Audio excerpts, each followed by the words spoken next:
وَإِذِ ابْتَلَىٰ إِبْرَاهِيمَ رَبُّهُ بِكَلِمَاتٍ۔ اللہ رب العزت نے ارشاد فرمایا کہ اس وقت کو یاد کرو کہ جب ہم نے ابراہیم کو آزمایا بکلمات، بے شمار امتحانات میں۔ اب کلمات سے کیا مراد ہے؟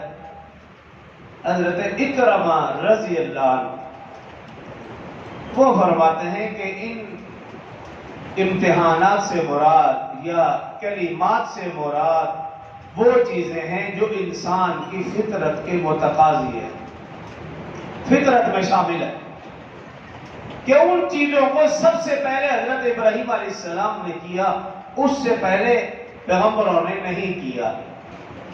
انہوں نے کیوں نہیں کیا؟ اس کی کئی بے شمار وجوہات لکھی۔ اب وہ 7 چیزیں گنوائی ہیں۔ فرماتے ہیں کہ سر کے بالوں میں سب سے پہلے مانگ نکالا تو حضرت ابراہیم علیہ السلام نے، اسی طرح مونچھیں کتروائیں تو سب سے پہلے حضرت ابراہیم علیہ السلام نے، جہاں یہ رسول اللہ صلی اللہ علیہ وسلم کی سنت ہے مونچھوں کو کاٹنا، چھوٹی چھوٹی مونچھیں رکھنا، وہاں حضرت ابراہیم علیہ السلام کی بھی سنت ہے۔ اور تیسری چیز فرمائی بغلوں کے بالوں کو کاٹنا، یہ بھی سب سے پہلے حضرت ابراہیم علیہ السلام کی سنت ہے۔ زیر ناف بالوں کو کاٹنا، یہ بھی سب سے پہلے حضرت ابراہیم علیہ السلام کی سنت ہے۔ ناخن کو کاٹنا، یہ بھی حضرت ابراہیم علیہ السلام کی سنت ہے۔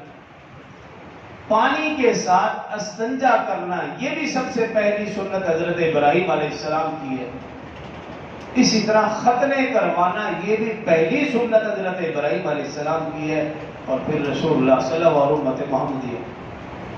یہ 7 چیزیں جو فطرت کے متقاضی ہیں، بعض مفسرین نے لکھا ان کلمات سے مراد یہ 7 چیزیں۔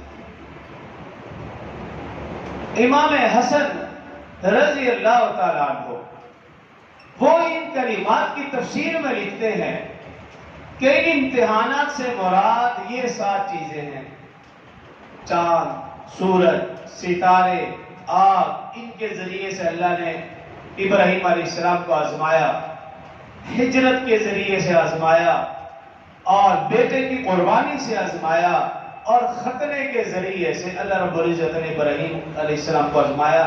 فرماتے ہیں کہ بکلمات، امتحانات سے مراد یہ 7 چیزیں۔